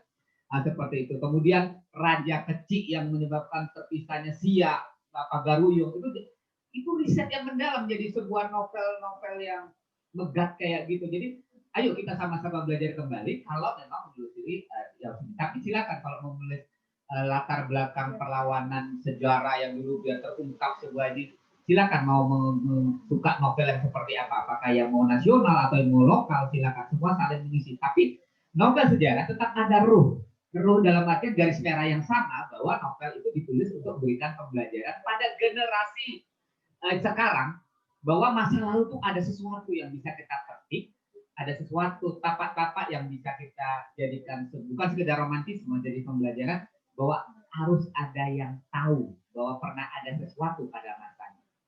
Nah, maka salah satunya yang cara paling mudah, karena terus terang, kalau anak suruh baca buku sejarah tentang kerajaan Melayu Johor dan Riau, pasti 1-2 yang mau baca. Tapi ketika bicara novel megah, karya Datuk Rida Kaliamsi, pasti akan novel. Pasti akan menemukan. Tapi tetap itu karya sastra. Itu tetap karya sastra. Tapi kalau karya sastra itu nanti diperbincangkan bahwa fakta sejarahnya mungkin walaupun harus ada porsi pula fakta sejarah dan sebuah romantisme sejarahnya tetap dimunculkan, itu nanti dalam perdebatan khalayak aja. Faktanya ada nggak misalnya gitu kan. Kalau menulis sastra, ini kan karya sastra, tapi kan tetap kita tidak menghasilkan karya novel-novel sejarah itu yang tidak membuat orang ingin, tentunya harus membuat tahu ingin banyak. Oh, ada ini ya dulu. Oh, ada tapak sejarah ini, ada peristiwa ini. Nah, seperti itu.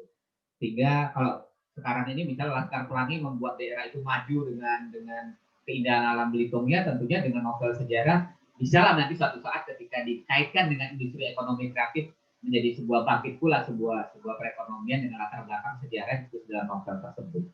Ya, gitu yang bisa saya sampaikan. Tapi sekali lagi Pak Rudi, terima kasih telah memperkuat bahwa dengan kajian penelitian sejarahnya memperkuat bahwa semua novel atau karya yang ditulis oleh Pram itu bukan karya tanpa sebuah fakta. Siap, terima kasih Pak Bambang. Mungkin teman-teman yang di luar barangkali ada yang mau komentar, mic sepertinya suaranya bisa sampai ke sini kalau dipakai di luar. Ada teman-teman di luar? Mungkin kalau tidak ada, ada agenda lain ternyata di luar ya. Ada lagi Pak? Bapak senior? Iya. Mintalah pandangan sedikit. Apa? Pak? Dua patah gitu kan. Oke, mungkin ada lagi apa teman-teman, Bapak Ibu yang ingin memberikan komentar dari LP? Oh, sudah dari Bu Mul.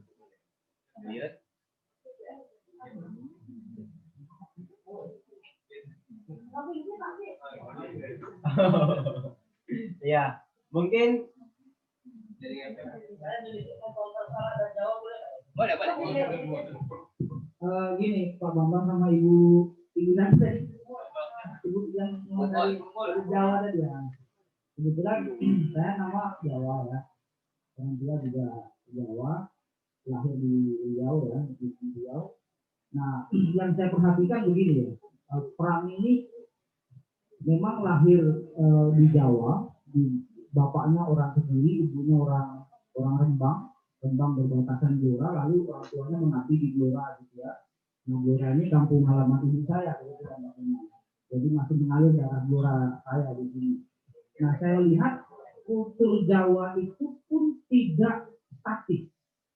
Jadi, adat Jawa atau kebudayaan Jawa itu tidak statis. Hipotesis ini mungkin juga bisa di suku bangsa lain, Melayu misalnya.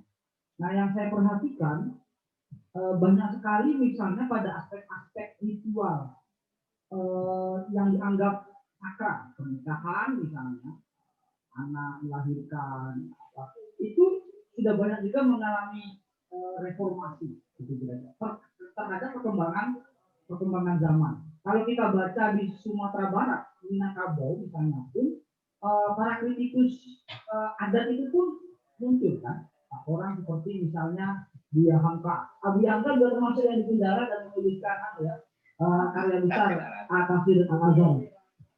Ada lagi di angkatan Hijangga Baru itu Mana Rusli atau Anafis yang tulisan-tulisannya itu terinspirasi dari konteks Minangkabau, tapi di situ juga ada kritik. Termasuk misalnya barusan yang saya baca di awal tahun biografinya yang berdiri di pada panjang Dunia Putri ini, Yunusia Rahmat Yunusia itu pikiran-pikirannya ternyata juga banyak kritik terhadap kebudayaan Minang, terutama kaitannya dengan eksistensi perempuan di situ gitu. Saya sudah baca kemarin. Nah, Pram termasuk satu di antara misalnya anak bangsa dari suku Jawa yang juga mengkritik Rasuna Said muridnya, murid pertama daripada Rama Eli Yunusya. Nah, gitu. Karena masih baru tidak sedikit. Pram mengkritik dominasi adat Jawa pada saat itu sebenarnya. Pertama, kritik dia apa? Ketika dia sadar dewasa, namanya diubah. Ada nama yang dikurangi. Nama lengkapnya itu kan Pramudia Ananta Masmur. Nah, emasnya dia buang karena dianggap emas itu adalah dominasi apa ya? Feodal itu loh.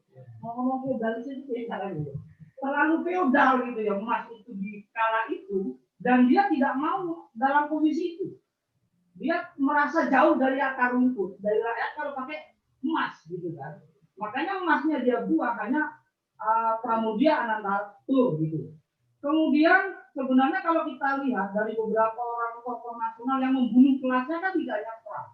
Misalnya Soekarno misalnya kan. Oh, sebelum Soekarno gurunya Dr. Aminoto. Nah, yang kebetulan lahir hari ini ya, harganya sama anaknya ketua terata literasi ya. Ya. Nah, Dr. Aminoto kan membunuh kelasnya juga Om. Jadi dia tidak mau mengikuti saran bapaknya terus-menerus menjadi administratur di perusahaan atau di pemerintahan Hindia Belanda, kemudian dia keluar, bahkan karyawan-karyawannya pada saat itu, saya bukan karyawan Pak Bambang ini,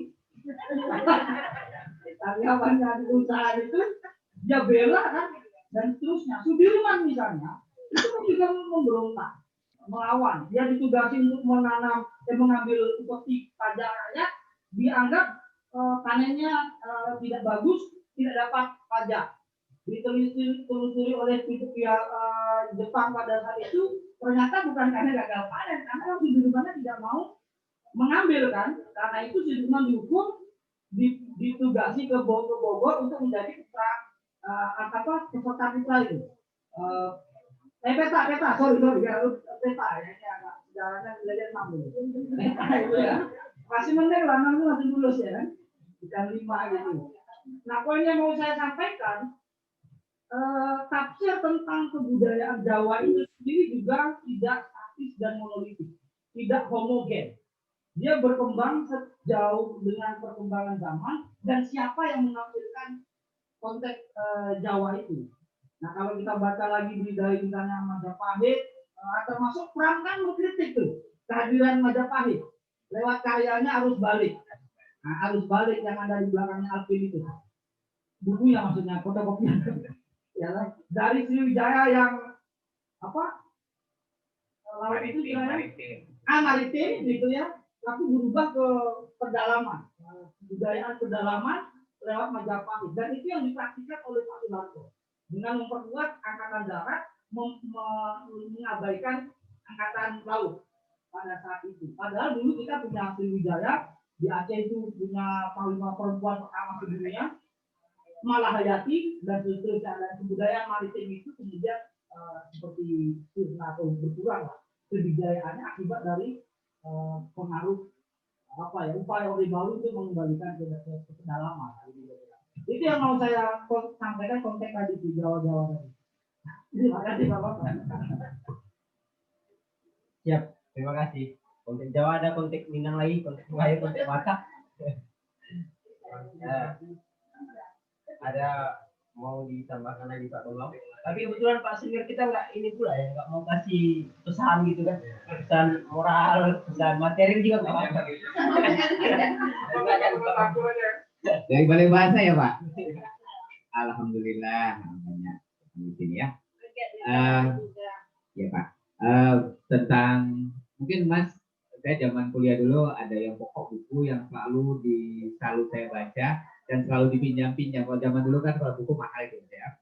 Salah satunya buku Etika Jawa, Pram Wisnuseno. Itu selalu jadi referensi ketika peneliti-peneliti yang mengaitkan politik Jawa itu pasti baca wajib. peran magnis. Dan sampai saat ini pun ada edisi ulang. Tapi memang sulit memahami karena dia kan Jawanya filsafat ya, filsafat Jawa. Jadi kesannya kalau dalam bacaan itu seperti kalau saya melihat bacaan tersebut mengatakan bahwa budaya Jawa itu cenderungnya statis kalau dari kajian yang itu statis. Karena kajian filsafat jadi Jawa itu seperti ini. Tapi di era sekarang ya budaya itu bukan sesuatu yang statis kalau menurut saya. Dia selalu bakal berkembang seiring dengan perubahan zaman. Ya saat ini sudah era global, tentunya ada sekat-sekat yang tidak bisa dibendung berkaitan dengan perubahan itu. Silakan saja ketika ada clue-cluenya apa yang menjadi sebuah statis dari sebuah budaya bisa saja diproses dengan kondisi sekarang itu. Maka salah satunya lewat karya sastra itu cara yang paling lentur untuk mengkritik sebuah perubahan-perubahan yang terjadi. Gitu. Ya, terima kasih. Mohon maaf atas segala kekurangan dan terus terang saya hanya bisa mampu dari sisi kepenulisan sastra. Tapi kalau tadi bicara ideologi, kemudian ada hal yang lebih dalam, begitu sudah ada dalamnya lah, gitu, dari sangat dalam. Tapi saya hanya, gitu. Tapi terus terang dari pembicaraan ini kita sama-sama saling mengisi ya, saling mengisi, terus diskusinya hidup, suka sekali, bahkan sama masalah cinta juga ya Mas ya. Apa tadi yang masalah cinta? Halaman 403, coba dilihat dulu. Kenanglah yang kalau kita pernah bahagia. Ya seperti itu. Oke, silakan aja. Ya terima kasih, mohon maaf segala kekurangan. Assalamualaikum warahmatullahi wabarakatuh. Terima kasih kamu semua. Jumpa senior. Oke teman-teman juga yang ada di Zoom, terima kasih sudah bergabung. Mungkin tidak lama lagi diskusi akan kita tutup, tapi mengingat juga Ajeng sudah berkumandang untuk memanggil kita bersama, mungkin barangkali yang ada keinginan untuk menunaikannya. Mana tahu ada. Ya mungkin itu diskusi bedah buku kita, mungkin meskipun tidak dengan kehadirannya Kak Kuni mungkin tidak mengurangi apa sebenarnya apa yang menjadi diskusi atau hasil atau obrolan kita pada siang sampai sore hari ini. Mungkin tidak banyak kata-kata penutup dari saya ingin sampaikan bahwa ada Giung senior yang menyampaikan kepada saya pesannya itu, kalau kamu tidak membaca artinya kamu pecundang, kalau kamu tidak menulis artinya kamu pengkhianat, kalau kamu tidak berdiskusi artinya kamu punah. Kira-kira begitu.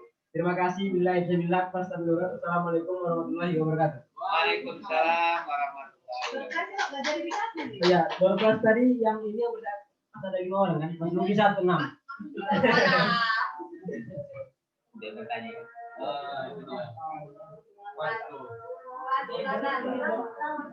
Pak, ini hasil karya saya, Pak Moderator.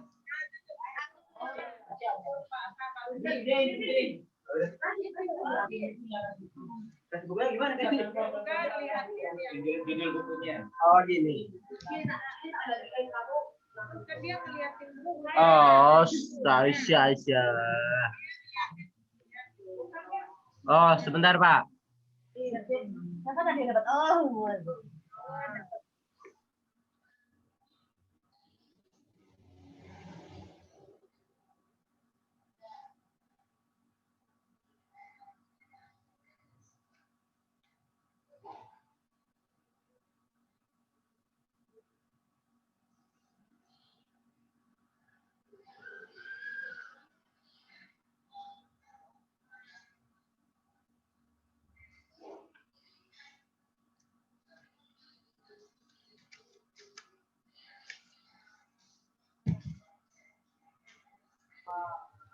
Gimana cara? Assalamualaikum Pak, gimana dapatkan bukunya? Itu pertanyaan dari penasehatnya barangkali Pak.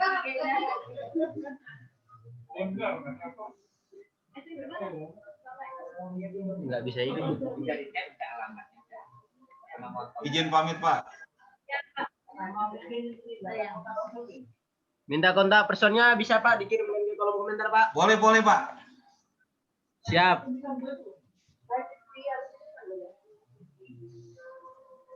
Saya tulis saja Pak di chat ya. Siap. Pak Rudi. Oh iya. Pak Rudi, nanti kalau Mas Ian ke Jakarta, nanti bisa ketemu Mas Rudi. Siap. Mungkin kan Pak Bambang? Ya. Lulusnya kita bulan Pak. Mantap Bang, ya. harap sudah tetap aja. Bergantian. Pembedahan novel ya. Saya sering ke Padang ke UNP. Oh, ke Padang, UNB. UNP. UNP, Universitas Negeri Padang, Pak. Kebetulan dekannya kawan itu Ibu Fatimah. Oh, Ibu Fatimah. Itu keluarga besar.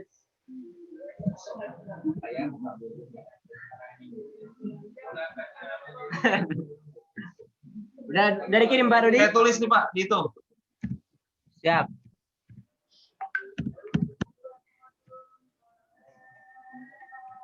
Saya kirim nomornya. Siap.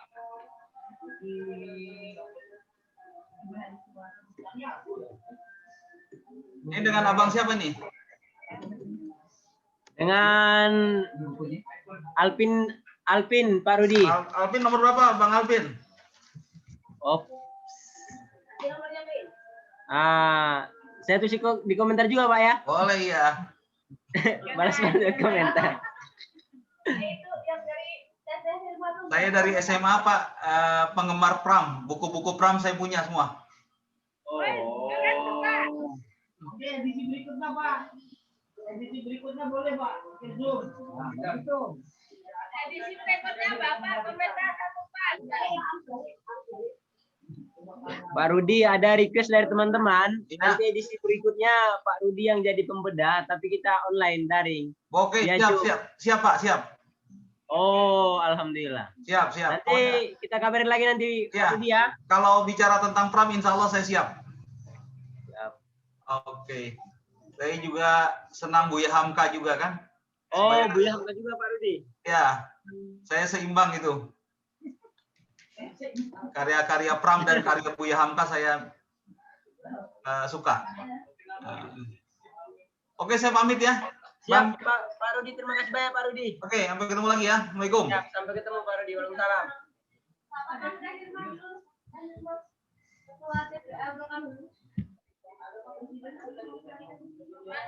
Pak Presiden, Bang Yusuf Adri, dan Bu Ketua Nikma Herlina MPD. Keluar dong, yang itu dong.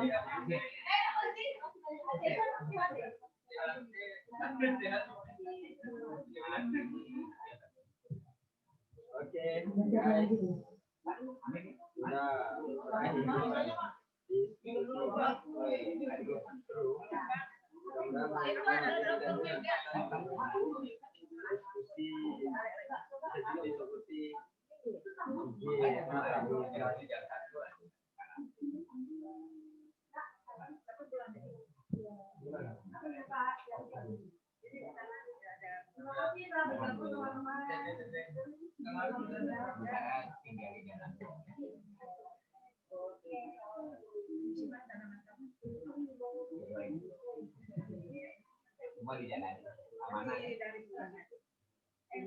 Kemarin keputusannya harus mulai hari Senin sudah boleh. Lalu kalau kami dalam kompleks paling cepat 3 minggu karena ada Mungkin ada satu sih, mungkin ada juga ya. Sekarang kan udah mulai mereka siapkan.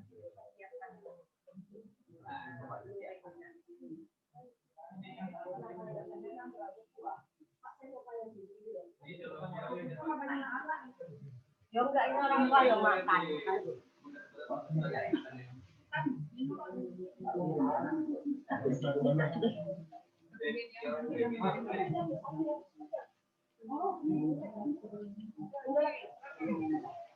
Saya sini deh.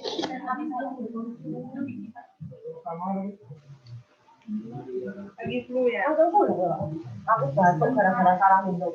Kemarin kena apa? Minum yang pakai sari manis dulu.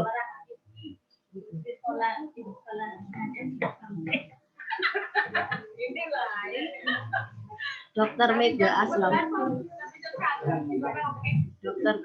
Dokter Mega Aslam, Bang Haris, Kak Desti, Anggraini, Oktarini, Fatma. Terima kasih telah bergabung ya. Kami MK-nya.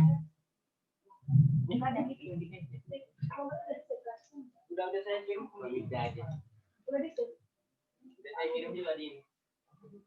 Terima kasih kepada teman-teman yang sudah bergabung. Kurang lebih mohon maaf. Nanti akan kami upload juga di YouTube-nya Strata Literasi. Terima kasih. Assalamualaikum warahmatullahi wabarakatuh.